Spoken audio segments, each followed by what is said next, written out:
کہ آپ صلی اللہ علیہ وسلم کو خواب آیا تھا جس میں بتایا گیا کہ آپ کے نواسے حضرت حسین جو جنت کے سرداروں کے جنت کے نوجوانوں کے سردار ہیں ان کو آپ کی امت شہید کرے گی. تو آپ بلک بلک کے رونے لگے. اس سے بعض لوگ استدلال کرتے ہیں دیکھو غم حسین میں رونا چاہیے. تو یاد رکھو نبی صلی اللہ علیہ وسلم کو جب اطلاع ملی آپ کو غم ہوا آپ روئے. تو جب بھی کوئی غم کسی کو پہنچتا ہے اس کی آنکھوں سے آنسو نکلنا یہ نیچرل ہے. تو ایسی خبر کو سن کے آپ کو رونا آ جائے تو یہ سنت ہے, اس میں کوئی حرج نہیں ہے. لیکن کیا ہر سال نبی صلی اللہ علیہ وسلم جس دن یہ خواب آیا تھا تو اگلے سال اسی تاریخ میں دوبارہ روئیں پھر اسی تاریخ میں دوبارہ روئیں؟ بھائی جب غم کی خبر ملی تو روئے آپ صلی اللہ علیہ وسلم. حضرت جعفر طیار آپ کے چچا زاد بھائی, ان کی شہادت کی آپ کو اطلاع ملی تو بھی آپ کے آنکھوں سے آنسو جاری ہوئے. تو کیا اب حضرت جعفر کے غم میں رونا بھی سنت ہوگا؟ بولو نا بھائی. اگر آپ صلی اللہ علیہ وسلم حضرت عثمان کے دور میں زندہ ہوتے اور اس طرح بے دردی سے حضرت عثمان کو شہید کیا جاتا تو کیا آپ نہ روتے ہیں بھائی؟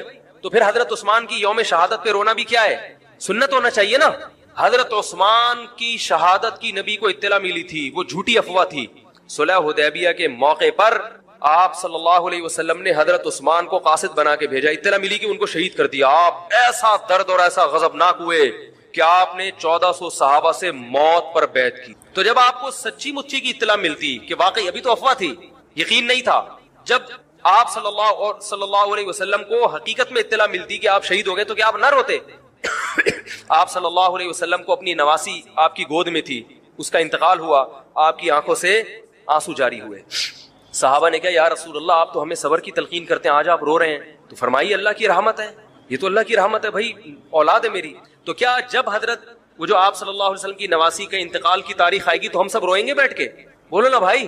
تو کہاں کی کہاں لگا دیتے ہیں. دیکھو ہر بدعت کو جائز کرنے کے لیے نا کچھ دلیل ہر ایک کو مل جاتی ہے. تو میں بار بار کہتا ہوں جو شیعہ حضرات ہیں ان کا مسلک ہے, وہ تو صحابہ کو نہیں مانتے, تو ان کا جو مسلک ہے ان کو کرنے دیں, ان کے کام میں ٹانگ نہ اڑائیں, نہ ان سے بحث کریں, نہ ان کے کام میں ٹانگ اڑائیں.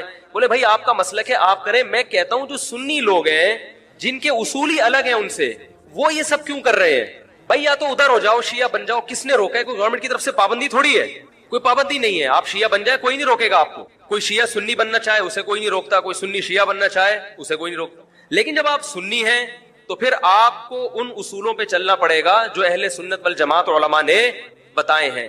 اہل سنت والجماعت کے ہاں رونا عبادت نہیں ہے.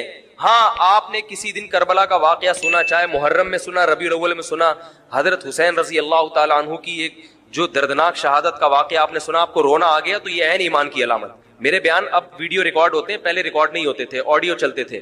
تو میں نے 2 دفعہ زندگی میں پہلی دفعہ جب یہ واقعہ بیان سنا, بیان کے دوران میں بھی رو رہا تھا اور سننے والے بھی رو رہے تھے. نیچرلی آ گیا رونا.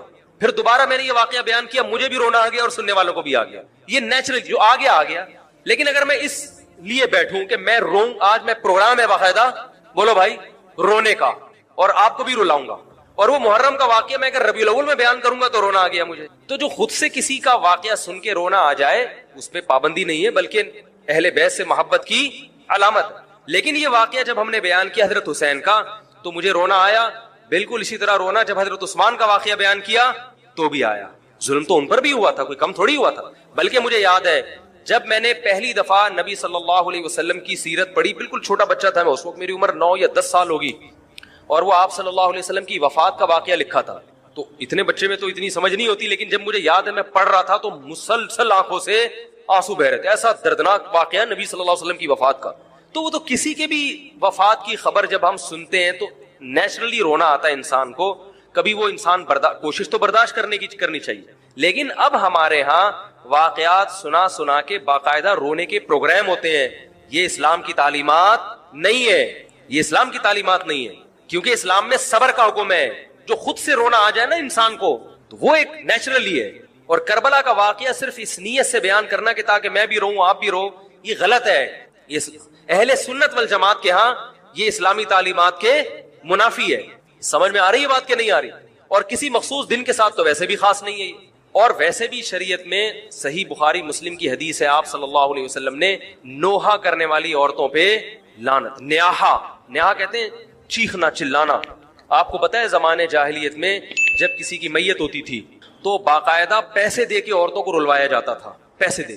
آج بھی بہت جگہوں پہ یہ ہو رہا ہے. پیسے دے کے رلوایا جاتا ہے. تو نبی نے تو ان عورتوں پہ لعنت کی ہے جو فری میں روتی ہیں, پیسے دے کے نہیں, جو فری میں میت پہ روتی ہیں. اور چیخ چلا کے رونا تو ویسے ہی حرام ہے اسلام میں. میت پہ جب بھی نبی صلی اللہ علیہ وسلم روئے ہیں آپ کی آنکھوں سے آنسو, بس چیخ چلا کے نہیں روئے ہیں. حضرت جعفر طیار بھی تو اہل بیت میں سے تھے. جب شہید ہوتے ہیں آپ کی 4 جوان بیویاں بیوہ ہوتے ہیں, چھوٹے چھوٹے بچے یتیم ہو جاتے ہیں, تو ان کی بیویاں جب روتی ہیں تو گھر سے باہر آواز آتی ہے. آپ نے پہلی دفعہ سمجھایا جا کے کہ ان سے بولو اپنی آوازوں کو پس کرو. جب دوبارہ تو آپ نے فرمایا منہ پہ خاک پھینک دو جا کے. حالانکہ ان کا جو رشتہ حضرت جعفر طیار سے تھا وہ ہمارا نہیں ہے, ہم تو بہت دور کے ہیں. اہل بیت سے جو جتنا ان کی بیویوں کا رشتہ ہے اتنا تو ہمارا نہیں ہے نا. ان کو چیخ کے رونے کی اجازت نہیں دی. اور آج ہمارے ہاں کیسے ہوتا ہے, ہا ہا ہو چیخ رہے ہیں, پیٹ رہے ہیں. گریبان چاک کرنا اسلام میں حرام ہے روتے ہوئے. گریبان چاک کرنا, اس پہ لعنت ہے نبی صلی اللہ علیہ وسلم کی. تو آج گریبان بھی چاک ہو رہا ہے, رو بھی رہے ہیں, پیٹ بھی رہے ہیں. تو بھائی وہ شیعہ حضرات کا ایک مسلک ہے, ان کی رائے ہے, ان کو ان کی رائے پہ چلنے دو. آپ جو اہل سنت والجماعت کو فالو کرتے ہو تو یا تو ادھر ہو جاؤ یا ادھر ہو جاؤ, درمیان میلہ لٹکو. درمیانی آدمی کہیں کبھی نہیں ہوتا. درمیان کی جو جنس ہے وہ کہیں کی ہوتی ہے.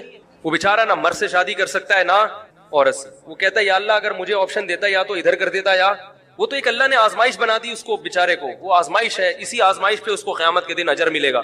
لیکن اپنے اختیار سے انسان بیچ کا بننے کی کوشش کرے یہ ٹھیک نہیں ہوتا. اپنے اختیار سے یا تو شیعہ بن جاؤ یا پورے سنی بن جاؤ. تو اہل سنت حدیث کی کتابوں کو فالو کرتے ہیں, اور جو ہماری بخاری مسلم ہے شیعہ حضرات نہیں مانتے ان کتابوں کو, وہ نہیں فالو کرتے ان کو. تو ہم تو ان کو فالو کرتے ہیں. اگر آپ کہتے ہو میں نہیں مانتا ان حدیثوں کو, تو پھر بہت ساری چیزیں اور بھی ہیں وہ بھی چھوڑ دو. پھر آپ سمجھ میں آ رہی ہے بات, پھر وہ بھی چھوڑ دو. تو ہم تو ان کتابوں کو فالو کرتے ہیں. ہمارے نبی صلی اللہ علیہ وسلم کے حکام ہیں میت پہ رونا پیٹنا منع.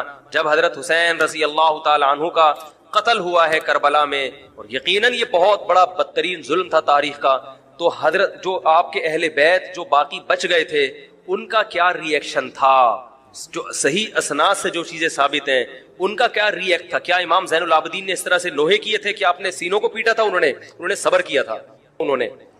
اور یہی اہل بیت کی شان تھی.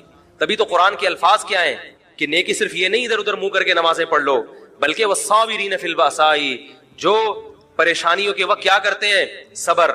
تو ہماری نظر میں حضرت حسین کا قتل بھی ایک بہت بڑی ٹینشن, بہت بڑی پریشانی, مگر اس پر ہمیں صبر کا حکم ہے. اگر ہمارے اندر انتقام کی طاقت ہوتی تو انتقام لے لیتے ہم. جو بھی قاتلان حسین تھے ہمیں پتہ چلتا کہ یہ ہے, ہم انتقام لیتے ان سے. اگر انتقام نہیں لے, وہ تو چلے گئے دنیا سے اپنے ٹھکانوں کو, جس نے جہنم رسید ہونا تھا وہ تو جہنم رسید ہو چکا ہے. اور اللہ نے حضرت حسین رضی اللہ تعالی عنہ کو شہادت کی برکت سے جنت کے جوانوں کا سردار بنا دیا ہے. تو جس کا جو ٹھکانہ تھا, جس ملعون نے جہاں جانا تھا وہ چلا گیا. اب قرآن کیا کہہ رہا ہے, تلک امۃ قد خلت. جہاں بھی قرآن ایسے واقعات بیان کرتے یہ قوم تھی جو گزر گئی, لہا ما کسبت, جس نے جو کیا اس کا بدلہ ملے گا, ولکم ما کسبتم, اب تمہارے اعمال اللہ دیکھے گا. اعمال کا مطلب دیکھے گا جن چیزوں کو اللہ نے حلال کیا تم اس پر عمل کرتے ہو, جن چیزوں کو حرام قرار دیا اس سے بچتے ہو کہ نہیں بچتے, یہ چیزیں دیکھی جائیں گی. تو محرم کے ایک الگ, ہمیں محرم نبی صلی اللہ علیہ وسلم کی زندگی میں ہمیشہ آیا ہے, اس میں کیا احکام ہے. محرم میں آپ نے نکاح بھی کیا ہے, محرم منحوس نہیں ہے. محرم تو اشہر حرم میں سے ہے, برکت والا مہینہ ہے. اس میں جو کام کیا جائے گا اس میں برکت ہوگی. اس میں شادی بیاہ کریں گے اس میں انشاءاللہ برکت ہوگی. اس میں کوئی اور عبادت کریں گے اس میں برکت. نبی صلی اللہ علیہ وسلم نے محرم کی الگ فضیلت بیان کی کہ اس میں عبادت کا ثواب, محرم کے روزوں کا ثواب عام مہینوں سے زیادہ ہے. تو یہ سب ہماری شریعت کی تعلیمات ہیں. تو ہمیں ایک طرف ہو جانا چاہیے, ہمیں اسی کو فالو کرنا چاہیے. ہاں یہ وہ دور نہیں ہے کہ آپ دوسروں پہ جا کے انگلیاں اٹھائیں, تم یہ کیوں کر رہے ہو, یہ کیوں, بس چھوڑ دو اس کو, جو جب اس کو سمجھ میں آئے گی تو آ جائے گا, نہیں آئے گی تو 73 فرقے ہیں نا, تو یہ آپ تھوڑی ختم کرو گے, یہ حضرت عیسیٰ علیہ السلام آ کے ختم کریں گے. تو جو کام عیسیٰ علیہ السلام کا ہے وہ خود کرنے کی کوشش بولو بھائی مت کرو. آپ دیکھو کہ ان میں جو صحیح ہے اس کو فالو کرو, باقی بھائی جیسا کر رہے ہو. ہمارے پاس نہ کوئی پولیس ہے نہ کوئی پاور ہے, پولیس بھی ہوتی تو بھی کچھ نہیں کرتی. ہم اگر پولیس میں ہوتے تو کیا کر لیتے. فساد ہوتا ہے ان چیزوں سے. افغانستان میں جب طالبان کی حکومت تھی تو بھائی کون سی والی گھڑی صحیح ہے, میری گھڑی میں تو کیا ٹائم ہو رہا ہے, کبھی آگے چلیے, اچھا پھر ابھی بس اذان ہونے والی ہے, ٹھیک ہے بتا. تو کیا کہہ رہا تھا یار, وہاں افغان طالبان کی جب حکومت تھی 5 سال, تو انہوں نے بھی شیعہ کی امام بارگاہ کو ختم نہیں کیا تھا. سمجھ رہے بات, ایک حد بندی کر دی تھی, ختم نہیں کیا انہوں نے بھی شیعوں سے سلوح کی تھی, مذاکرات کیے تھے. بھائی ٹھیک ہے, آپ اپنی امام بارگاہ کے اندر جو آپ کی ایکٹیویٹیز ہیں آپ وہ کرو. حالانکہ کتنی پاورفل حکومت تھی, اس لیے کہ اتنی بڑی تعداد میں انہوں نے کہا بھائی ہم کیسے پابندی لگائیں, ایک پورا ایسے ممکن نہیں ہے ہمارے لیے. تو گورنمنٹ کے لیے بہت سی چیزیں ممکن نہیں ہوتی, پابندیاں نہیں لگا سکتی گورنمنٹ. تو جو طالبان نہیں ختم کر سکے, حالانکہ طالبان سنی مسلک کے تھے اور وہ شیعہ بالکل ایک. میں نے وہاں امام بارگاہ میں اذانیں بھی سنی ہیں, ریڈیو پہ اذان آتی تھی امام بارگاہ سے, میں نے خود سنی ہے کہ بھائی میں نے یہ کہاں سے آ رہی ہوں, افغانستان سے. میں اس وقت اذان ہوں, افغانستان کا چینل اس وقت آتا تھا طالبان کا اردو میں چینل, تو اس میں اذان آ رہی ہوتی تھی شیعہ حضرات کی. تو فرقواریت کا یہ طریقہ ختم کرنے کا نہیں ہے کہ آپ جا کے ان کو چھیڑیں, تنگ کریں. بھائی یہ بہت عرصے سے چلے آ رہے ہیں, چلتے رہیں گے. جو صحیح ہوگا اس کو حضرت عیسیٰ علیہ السلام نافذ کر دیں گے, جو غلط کو ڈیلیٹ کر دیں گے خود ہی. اگر ہم غلط ہوئے تو حضرت عیسیٰ علیہ السلام سب سے پہلے ہماری گردنیں اڑا کے ہمیں ڈیلیٹ کر دیں گے, ٹھیک ہے نا. اگر وہ غلط ہوئے تو ان کو ختم کر دیں گے. تو یہ ان کا کام ہے, آج کسی کے بس میں یہ نہیں ہے. تو میں یہ اس لیے کہہ رہا ہوں کہ لڑو مت, گالی گلوچ مت کرو, فیس بک پہ ایک دوسرے کے خلاف نیگیٹو کمنٹس مت کرو, کیونکہ ہم اختلافات کے متحمل نہیں ہیں. ہمیں بہرحال قومی سطح پہ ایک ہی بن کے رہنا ہے. پاکستان کے مقابلے میں جو ہمارے دشمن ہیں ان کے مقابلے میں ہمیں ایک بن کے رہنا ہے. جہاں تک مذہب کا تعلق ہے, بھائی آپ کا مسلک اجازت دیتا ہے آپ کریں, ہمارا مسلک ہمیں اس کی اجازت, ہمارا مسلک ہمیں ماتم دیکھنے کی بھی اجازت نہیں دیتا. سمجھ میں آ رہی ہے بات؟ ہمیں دیکھنے کی بھی اجازت نہیں, ہم دیکھیں گے بھی نہیں. آپ کا مسلک ہے آپ کریں. تو لڑنا بھڑنا نہیں ہے.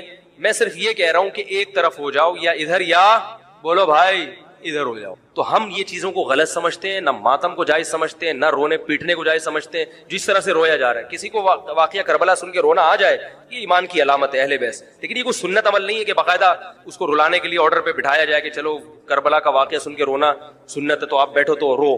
لفظوں میں اسلام کو ڈیفائن کیا ہے کہ کلو من الطیبات, پاکیزہ کھاؤ اور عمل بھی پاکیزہ کرو. تو جو اصل بات میں یہ محرم ہی کے حوالے سے یہ آیت کا میں نے انتخاب کیا تھا کہ جب آپ پاکیزہ کام کریں گے اور پاکیزہ کھائیں گے تو اس سے آپ لوگوں کو اچھے لگیں گے اور لوگوں کا دل چاہے گا کہ آپ جیسے بن جائیں. سمجھ میں آ رہی بات؟ ایک مثال دیتا ہوں. دیکھو کوئی بھنگی ہو جو بیچارہ ہر وقت گندگی میں رہتا ہو, اسے آپ سمجھائیں کہ یار اچھی زندگی گزارو, صاف ستھرے ہو جاؤ.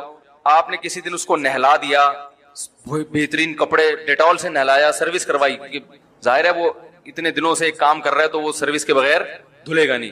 سروس کروائی آپ نے اس کی, خوب نہلا دھلا کے اس پہ اسپرے چھڑک دیا آپ نے, اور 3 دن تک کنٹینیو یہی کام کیا, تو آپ مجھے بتاؤ اس کو برا فیل ہوگا یا اچھا فیل ہوگا؟ کہے گا یار بڑا مزہ آیا. اس کے دل میں اپنے کام سے نفرت پیدا ہونا شروع ہو جائے گی. تو اچھی چیز میں, اچھی طہارت میں, پاکی میں اللہ نے اٹریکشن رکھی ہے. جیسے صاف ستھرا آدمی اچھا لگتا ہے یا گندا اچھا لگتا ہے؟ صاف ستھرا اچھا لگتا ہے. تو صاف ستھرے اعمال والا بھی انسان کو اچھا لگتا ہے. تو اللہ تعالیٰ نے اسلام کو جو ڈیفائن کیا 2 لفظوں میں, اچھا کھاؤ اور عمل اچھا کرو. کیا مطلب؟ ایسا کام کرو کہ غیر مسلم تمہاری طرف مائل ہو کہ یار یہ بڑے اچھے ہیں. تو کوئی ایسی رسم اسلام میں جس کو دیکھ کر وحشت ہوتی ہو, اس کا مطلب ہے وہ اسلام بولو بھائی نہیں ہے.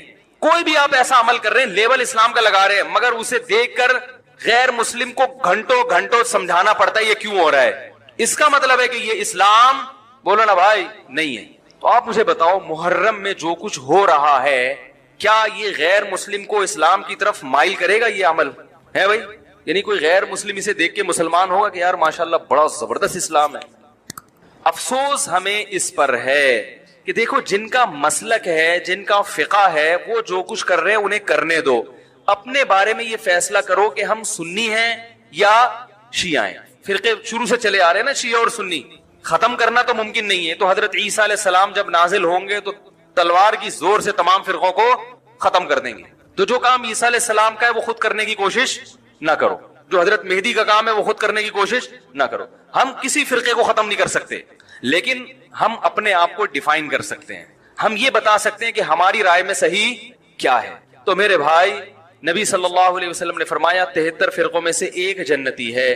تو یا تو ادھر چلے جاؤ, یا بولتے کیوں نہیں, ابھی نہیں بول رہے تو پھر عمل کیسے کرو گے, یا تو پورے ادھر چلے جاؤ یا پورے ادھر آ جاؤ. مجھے خدا کی قسم اس پر کوئی اشکال نہیں ہوتا کہ شیعہ لوگ ماتم کیوں کر رہے ہیں, شیعہ لوگ یہ سب کچھ کیوں کر رہے ہیں, وہ جو ہے وہ مرثیے کیوں پڑھ رہے ہیں. مجھے اس پر اشکال نہیں ہوتا. ان کے دلائل ہوں گے ان کے پاس, ان کے علماء ان کو بتاتے ہیں.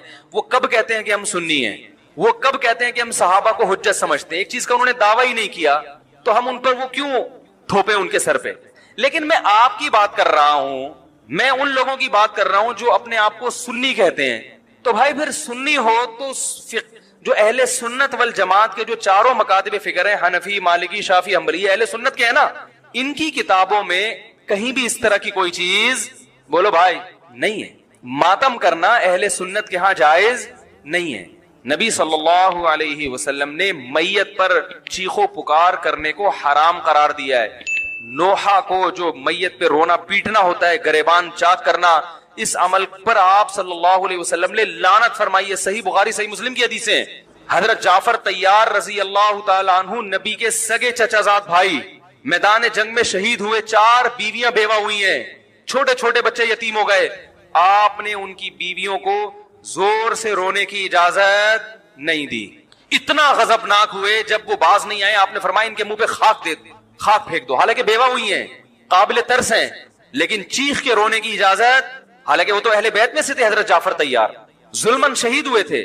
ہماری نظر میں حضرت حسین رضی اللہ تعالی عنہ کا قتل کربلا میں یہ تاریخ کا بدترین ظلم، اس لیے بدترین ظلم کہ آپ غیر مسلموں کے ہاتھوں شہید نہیں ہوئے، بلکہ ان لوگوں کے ہاتھوں شہید ہوئے جو اپنے آپ کو مسلمان کہتے تھے، اور مسلمانوں کی قیادت اس وقت ان کے ہاتھ میں تھی، حکومت ان کے ہاتھ میں تھی. لیکن اس ظلم پہ اہل سنت والجماعت کے ہاں جو سنی ہیں، ان کے چاروں مکاتب فکر کے ہاں نہ رونے پیٹنے کی اجازت، نہ نوحہ کرنے کی اجازت، اور نہ میرے بھائی ماتم کرنے کی اجازت. میرے بھائی آپ لوگ اللہ کا واسطہ محرم میں مرثیے نہ لگائیں. ہر گاڑی میں کوئی نوحہ چل رہا ہے، کوئی شیعہ ہے تو ٹھیک ہے وہ کرے. سنیوں پہ یہ کام زیب نہیں دیتا، کیونکہ یہ منافقت ہے. پتہ ہی نہیں چل رہا آپ ادھر ہو یا آپ ادھر ہو، آپ کا مسلک کہیں نہیں پتا چل رہا. ہمیں ایک مسلک کو فالو کرو. ہمارے ہاں محرم منحوس مہینہ نہیں ہے، ہمارے ہاں محترم مہینہ ہے، مبارک مہینہ ہے. امہات المومنین میں سے بعض کی اس مہینے میں شادی ہوئی ہے.